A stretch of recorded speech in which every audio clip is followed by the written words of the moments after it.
Hello everyone, I'm Edith Wilson. I'm delighted to be part of this program and happy to answer your questions today. I spent 30 years in the oil and gas business before becoming a renewable energy geologist. I worked initially with some of the major multinational oil and gas firms, including Amoco, BP, Phillips, and ConocoPhillips. So I also went through two of the earliest and biggest mega mergers. After that, I worked with shale gas small independent here in Tulsa, Oklahoma. And then I built two businesses, the first of which was an oil and gas operating business, and the second geological consulting business I just retooled a few years ago into consulting exclusively with clean energy and renewable energy projects. So I take on clients who are interested in renewable energy and climate mitigation projects, and I also spend a good bit of my time engaging with students and emerging professionals who are interested in helping to build energy solutions in a changing world. You may be able to see behind me some photographs of some very important people in my life whom I think of as having the skills that they passed along to me that are the most critical for any geoscientist in any form of energy business.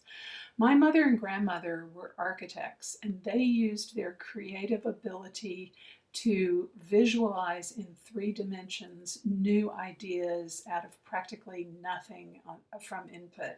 We do the same thing as geologists all the time.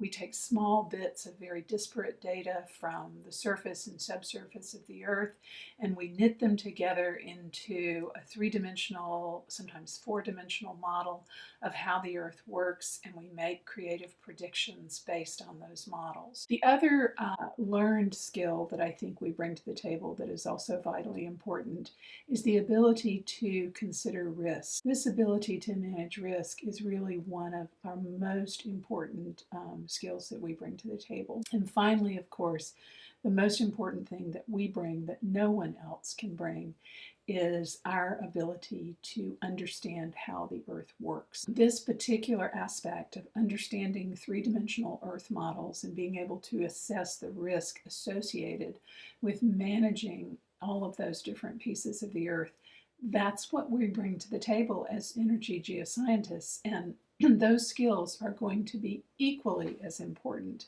in the energy transition as they were in the petroleum business during the past century and the early part of this one. The question of the value of a petroleum geoscience degree is really a question of the value of any degree. I think it's less important what we call it and more important what we learn from it. I'm reminded of a wonderful young man that I hired in the 90s when we had just begun hiring PhDs in the petroleum business. And we hired a young man who was an igneous petrologist. He had never worked with logs or seismic. He had never worked really in a sedimentary basin environment, and certainly not in hydrocarbons. But from the work he had done on his dissertation, we could see immediately that he knew how the Earth worked, he knew how to model Earth processes, he knew how to ask questions of geologic data and to assess the analyses and arrive at a solution to a problem. So we hired him, and 10 years later, he was a Deepwater Gulf of Mexico exploration manager. So again, what you call the particular specifics or expertise of your degree is less important than the fact that you focus on those things in your schooling that are unique to the geosciences skill set that you bring to the table. You also have to keep in mind that your thesis or dissertation from your graduate degree is your shining example of how you can tackle and solve a problem. So regardless of the topic of that thesis, the manner in which you address the work that you do is what is going to speak to your future as a geoscientist in the energy business. I have to say that the thing that comes through most strongly for me when I am speaking with a candidate that I'm considering hiring is whether or not that candidate has that intellectual curiosity, that scientific energy, that love of geology, really, although that sounds very trite. And what I mean by this is whenever I'm speaking with a candidate or when I'm in an interview for a geoscience position or trying to attract a new client, I think the most compelling thing that you can demonstrate is your love of geology and your understanding of the science. When that comes shining through in an interview or an application process, I think that's the most important thing that you can communicate. And there's a flip side to that as well.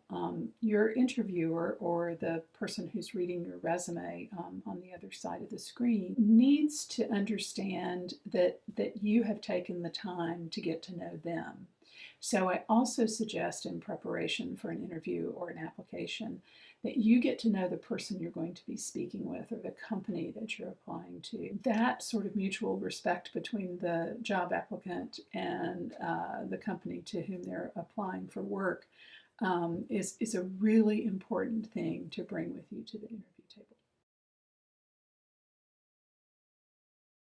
I would say the first thing that you need to consider as you're starting out in your career is your choice of company. And I know that there is a lot of choosing that companies do of you. But when you are considering which companies to interview for, which job offers to consider, keep in mind that this entity is going to be where you spend most of your waking hours. Look at their vision, look at their values, see if they are aligned with yours. Also, when you're looking at your next company and considering an opportunity, consider who the people will be that you'll be working with, because these are the people you're going to learn from. These are the people you want to feel comfortable walking down the hall, asking a business or a science question, having lunch with, poring over a seismic line with. So who you work with is as important as the values of the company you work with. On a more personal note, I would also say never be afraid to try something new. Never be afraid to step a little bit out of your comfort zone. And this is nowhere better exemplified than in the energy transition, because some of the opportunities that may come along for you may feel a little bit strange, or you may not have friends who've tried it before. So don't toss an opportunity aside just because it looks unfamiliar. This is a time when the pace of change is really accelerating. So don't become victim to those who say, oh, change will never happen. Everything is so slow in the energy business. In the new technology-driven energy business, change happens in a heartbeat. So look at that change, look it hard in the face, and look for the opportunities that are there. I'm so glad you asked this question, because this is what I have been focusing my research on for the last 4 years since I transitioned my business from oil and gas to renewable and other clean forms of energy. In my mind, the same factors that drive our search for energy in the oil and gas business drive our assessment of energy resources in the energy transition. And these drivers are the availability of resources, how efficiently we can extract those resources, what is the technology, and how rapidly can we improve it to extract those resources. And then lastly, and most importantly, what is the cost, what is the economics, what are the economic drivers behind which resources we choose. From a resource availability standpoint, of course, with non-renewable resources, we're dealing strictly with finite numbers. We have a limited number of years depending on how much energy we use each year. So currently using around 22, 23 terawatts of energy annually, that really lessens the duration of those resources. If we consider the renewable resources with similar numbers, but those resource amounts that are available on an annual basis, we have some relatively significant kinds of resources that grouped together could feed that beast of 20 to 25 terawatts annually, whatever we settle out at. But the big, enormous resource is the sun. In essence, solar energy provides our unlimited source of energy if we can efficiently and economically tap it. So that gets to our second criteria, which is the efficiency of using these resources. And what we're finding as we move through the energy transition is that our efficiency, our ability to consume and transform, particularly solar, is rapidly improving at a rate of change similar to the development of chip technology in the 1980s. On the other hand, we're seeing really almost an efficiency decrease in the oil and gas business as we see more and more energy being required to extract water-heavy resources from the Permian, for example, or energy-heavy extraction processes like the oil sands in Alberta. So this distinction of efficiency, it shines a very bright light on why we're moving so rapidly through the energy transition. And then the biggest driver of them all is economics. What we have seen with wind, with geothermal now, with most especially with all forms of solar, but especially photovoltaic cells, we have seen costs just plummet.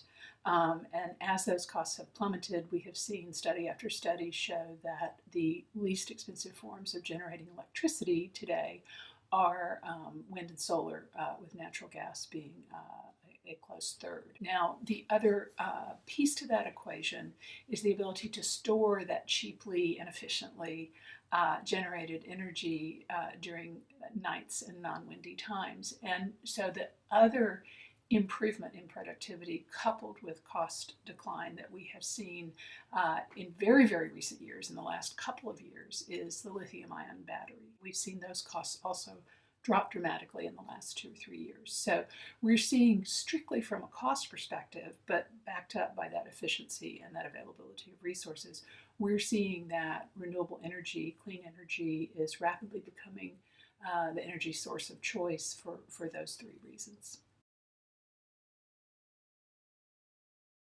I'd like to kind of broaden it to the world of energy geoscientists as a whole.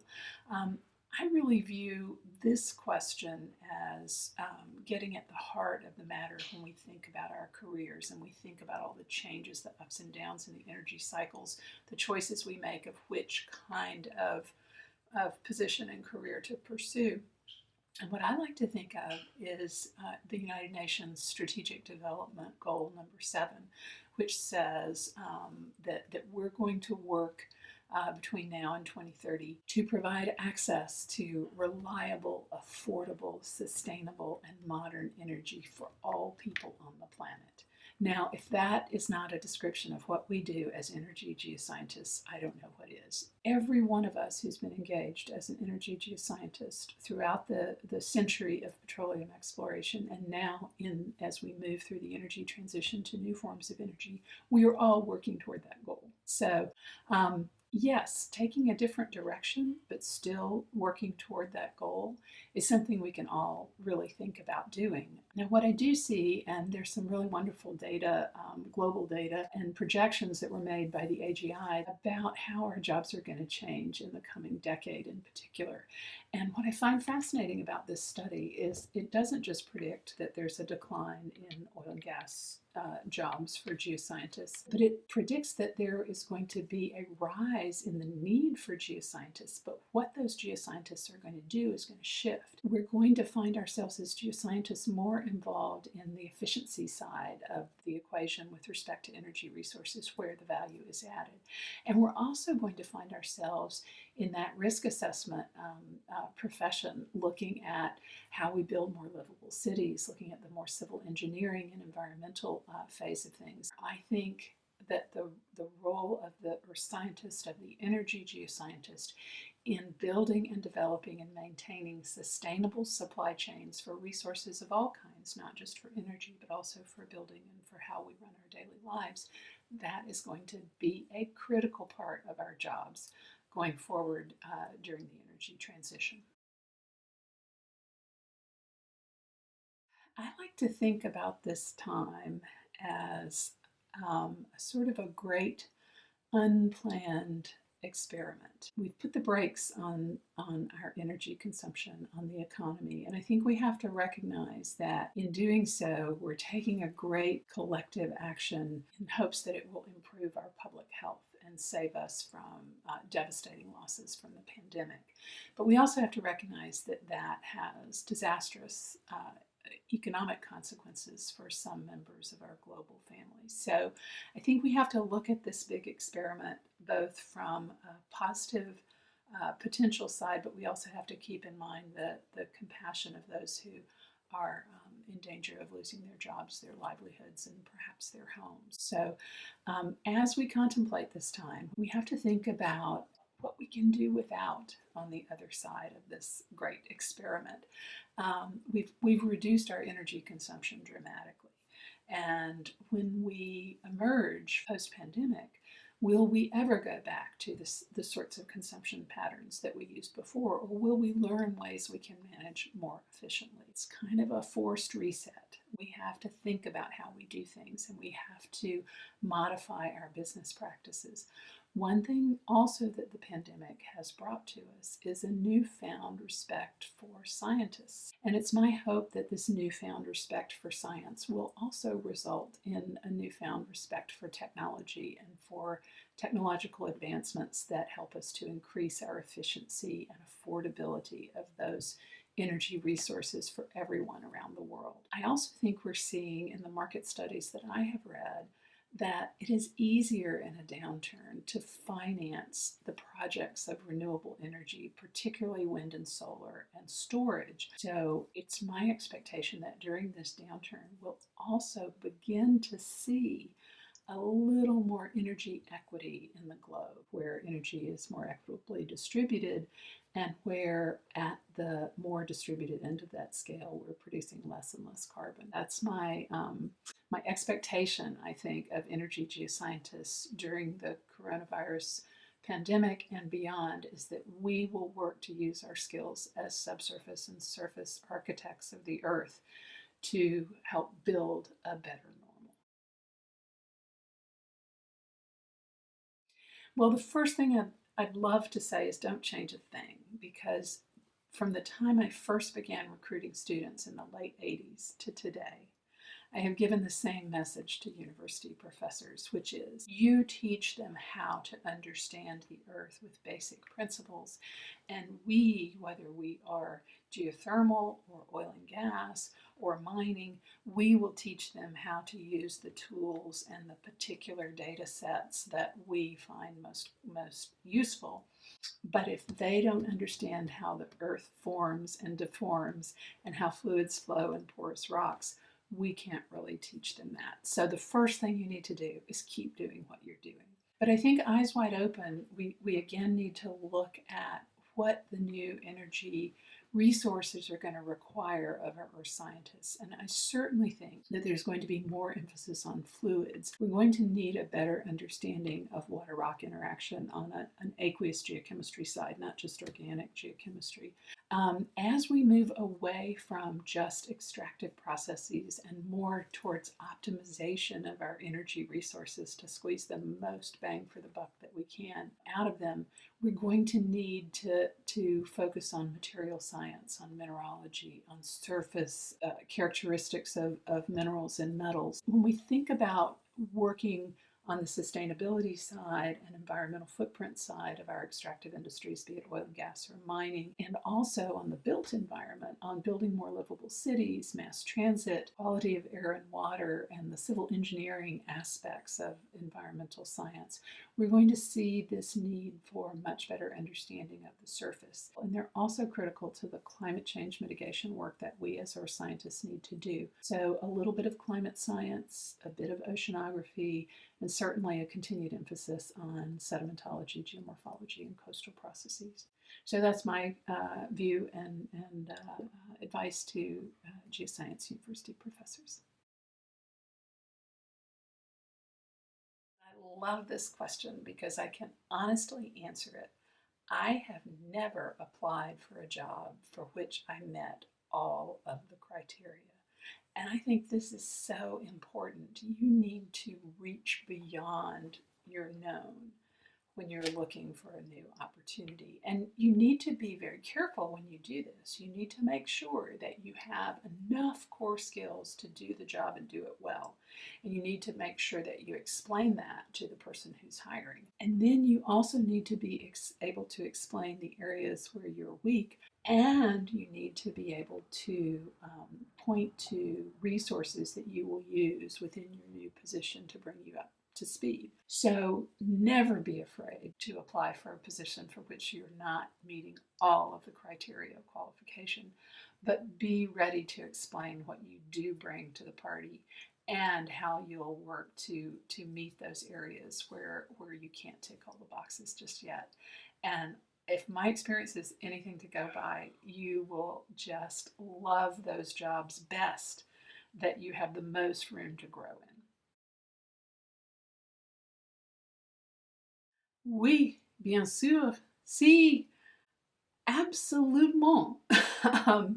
Language skills are, I would say, not only sought after in all industries, but just one of the most opening opportunities that you have for cultural exchange in your business, in your personal life, in your ability to experience life on just a much more open scale. I guess I'm not sure that every company recognizes how much value they place in language skills, but having looked back over my 30 years and those geologists I know who were fluent in more than one language versus those who stuck only with their first language,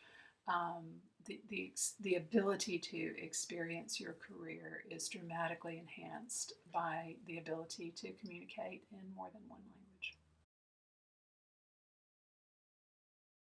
You're right in that question that electricity generation is on the tip of everyone's tongue.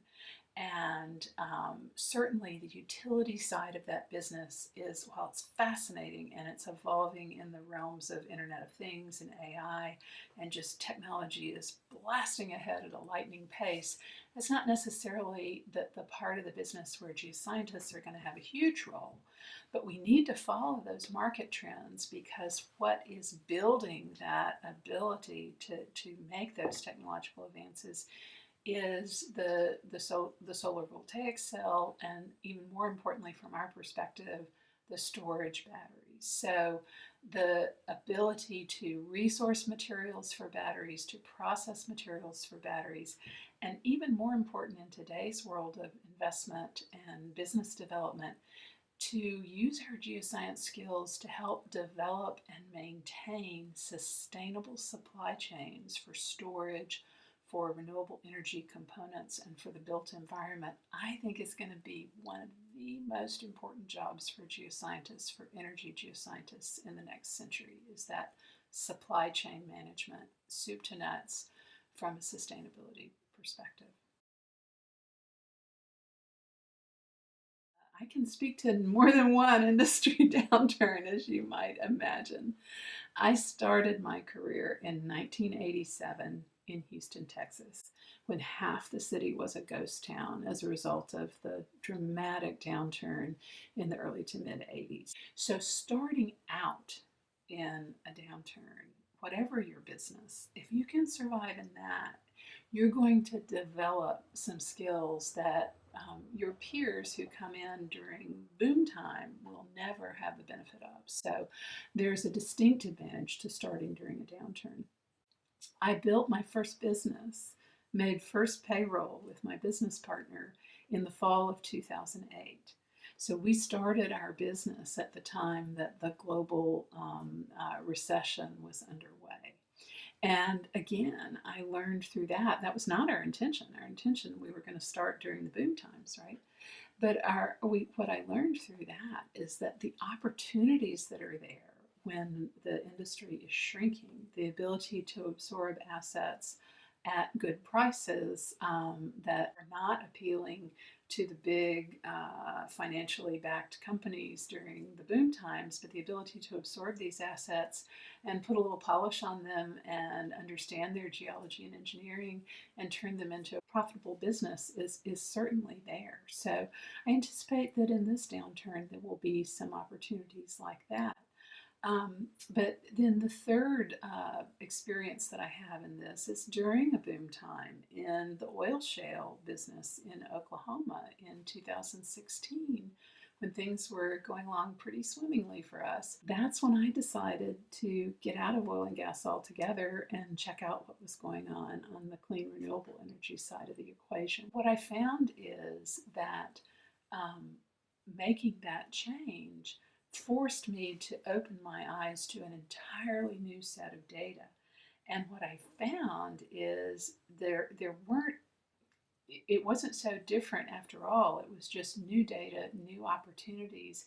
And I found that all of that network that I had built up on one business environment was useful again in the new one. So now, in this time, when we're confronted not only with a downturn in one side of the energy business, but also with a lot of uncertainty in what's going to happen in terms of demand for and development of renewable industries, I can just say, see that not as a barrier, but as an opportunity. If you want to speak more and have another conversation, please reach out to me on LinkedIn at Edith Newton Wilson or via the Rock Whisperer LinkedIn site. Thank you so much for inviting me to be part of this program.